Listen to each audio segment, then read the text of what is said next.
Let's do predictions. We'll do the American League tomorrow. Let's stay, of course, in the NL here today. And I've read a lot of these predictions in the last 2 days. To me, there's no difference between the prediction business back in March, where we thought these teams, we had a read on them, and the prediction business here on July 20th or 22nd. I don't know where I can give you a huge change. I figured the Dodgers are going to be the best team. I knew the NL East was going to be what it was, very, very competitive.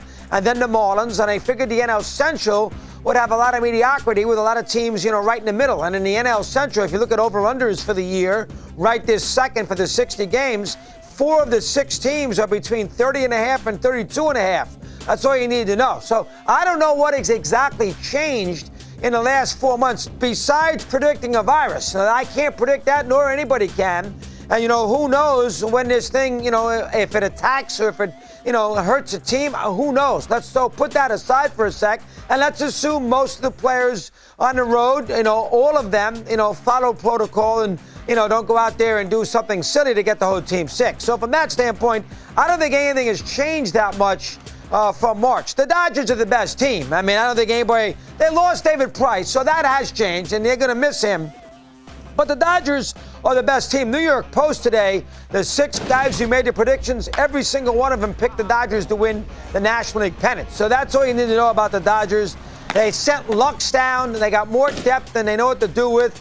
A little issue with the pitching, and I don't love their bullpen. But again, the division isn't great. The Dodgers have so much talent.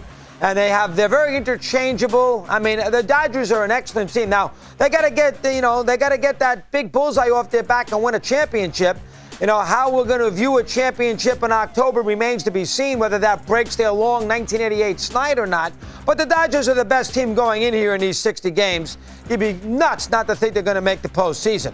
And as far as the other 2 divisions, I think you can take your pick. I'll give you the teams I don't like. I don't like the Cubs. I think the Cubs are sort of in a transitional mode. I don't think they're going to win the NL Central. And I don't think the Nationals, despite great starting pitching with the top 3 in that rotation, which is a big edge, I don't think the Nationals, they lost too many people. I just don't think, even Zimmerman, obviously Rendon, they haven't really replaced those guys. It's sort of a free year for them anyway. So I don't think the Nationals necessarily are going to go out there and be a big-time team. Those are the 2 teams I don't like. Everybody else, what the heck? I can make a case for the Phillies. I can certainly make a case for the Brewers. I can make probably a good case for Atlanta, although I'm a little worried about Atlanta with all their issues with health, including Freeman and Will Smith. No Felix Hernandez if you want him to be the back end of that rotation. But, I can make a case for any of these teams. So, I'll make a case for the Mets to be a team that's going to win the NL East. I like their offense. I certainly like the idea they got, a good scenario with their DH. They can put Cespedes in that spot. Betances is going to help their bullpen. I think Diaz will be a little better. As I've said really in the last 8 shows, the issue for the Mets to me is who is going to step up after DeGrom. I don't think they have another pitcher that can do that. We'll have to wait and see. I don't think it's going to be Porcello, although this is sort of an on-again, off-again year for him. He's supposed to be on. I don't know about Michael Walker. Matz, I think, has got the best chance to do that. I'd be a little worried about their starting pitching, but they should score plenty of runs. Everybody seems to like Rojas. They have a bullpen that, should be able to figure out a way to get some outs because Familia's lost a ton of weight and the 2 pitchers. So I'll take the Mets in the NL East to win that division.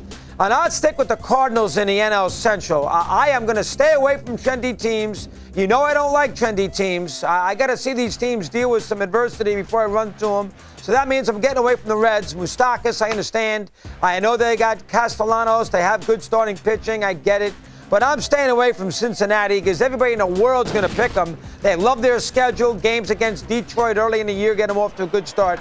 I'll stay away. So I'll let Bruce take the Reds. I'll stay away. I'll go Cardinals. The culture of winning. Goldschmidt had a very good second half. They won a divisional series last year. Flaherty's a big pitcher. Yes, Ozuna, all right. It's not like they lost Stan Musial. They're fine enough offense. They do have Goldschmidt. They have arms in that bullpen. Carlos Martinez will be in the rotation. Yes, they lost Hicks. I get it. But I'll go St. Louis to win the NL Central. And you could, throw darts at. You have no idea. In that division, it's very, very easy. These teams are very similar. So, but I'll take the Cardinals. So I'll go Cardinals, Mets, and Dodgers. And then my 2 wild card teams, I'll go Phillies with Girardi. I think he's going to make a huge difference. I like Didi at shortstop. Maybe they get a little something out of Arrieta. You know, we have Wheeler there. I know he's going to leave for a little while with his missus there delivering a child. But I like Wheeler. They should have a better year out of Harper where he's a little more consistent. Last year he did not get an MVP vote, and 22 guys did. He didn't get one. But I do think that the Phillies will be a wild card team. I'll take a run at them. And I'll take a run at San Diego. I got to be different somewhere along the line. So I'll take the Padres, Paddock, maybe Garrett Richards. Bruce turned me on to him a couple days ago. He pitched very well in his last outing. You know, you got to figure Machado will wake up and have a better last 2 months than he did last year. Hosmer, Tatis is healthy. Maybe Myers can go out there and hit 15 home runs. They have a good bullpen. Pomerantz is going to help. Webb's there too. I'll take San Diego as another wild card team. I'm not going out on a limb. The Dodgers should win a National League pennant. It's very hard to predict. You don't know how these teams are going to respond after 4 months. You don't know how these pitchers are going to deal with it after 4 months. You know, it's a sprint. It's not a marathon. Guys get off to some slow starts. There's sense of urgency for the manager, and who knows on the virus. So, I mean, it's very, very hard to do that this year. But I'll go Dodgers and Mets and Cardinals, and obviously the Padres and, of course, the Phillies with the wild card.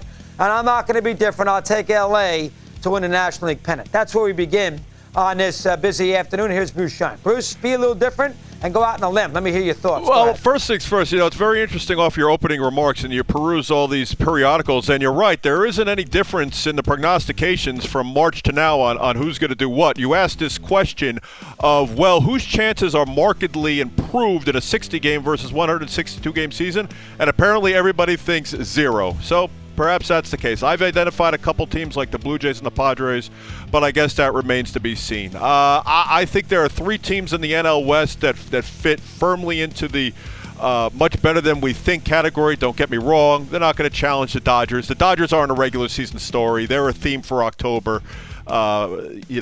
Period. As far as the Central's concerned, the Cubs are the most fascinating story. The clock is ticking on that era. I think they got 2 years to make this thing go again, or we're looking at a fresh start in the north side of Chicago. And in the East, yeah, the Mets and Phillies are far better than I think most are giving them credit for, at least in comparison to the Braves and the Nationals who battled it out. So I'm going to pick the Mets to win the East, especially if that back end of that bullpen, which is so high end, and we know how volatile bullpens are to begin with. I think they got 3 guys that can blow you away. I'll take the Mets in the East. As you mentioned, I got the Reds in the Central, the Dodgers in the West are a no-brainer. I'm going to take the Nationals as one of the wild cards, and here might be a little bit of a surprise for you. I'm going to go to the National League West for my other wild card.